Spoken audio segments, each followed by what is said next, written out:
Spring calving ling cows 62 for this coming spring, and we're taking the steers right through to finish at 26 months. The heifers are either kept as replacements or sold on for breeding. The reason we're sort of wet into Redstart, we've got cattle that will live outside for the winter, trying to get away from the costs of straw, feeding cattle inside, mucking sheds out, just all the costs involved in wintering stock. So with the cattle we have, we're in a prime position to be able to outwinter, because they're not going to take any harm and they're not going to stand with their backs up even on some of the harshest of days. We're organic, so the reason we looked at using Redstart is that it covers the ground very quickly once it gets on the move, so which meant that the weed problem is pretty small for us. We're sowing at 3 kilos to the acre, and that is establishing usually a pretty good standard crop of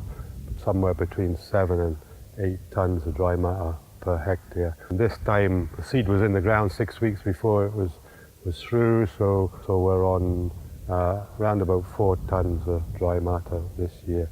So we've had to really adjust what we're feeding accordingly to get us through the winter. Usually we work on the basis of 70% kale, 30% of silage in their daily ration, but this year we're 60-40 silage kale. This did get actually hen pen, but you got the hen pen about when the crop was about 4 inches high.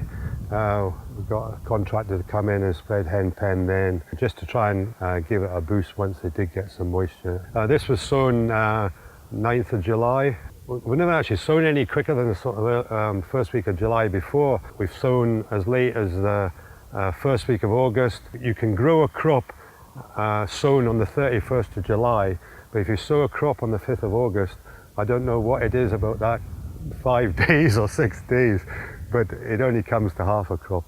And well, all I would say about it is, you know, it works like. So we've got a very good field for this kind of crop. It's very light, free draining soil.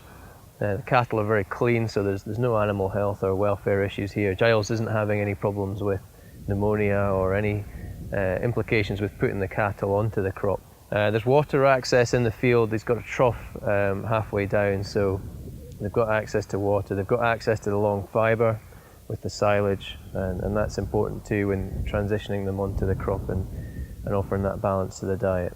In summary, Giles has got a good, cost-effective system here. It works well on his farm, on his good, light, free-draining land. Very cheap, and much cheaper than housing indoors or a silage-based system entirely outside.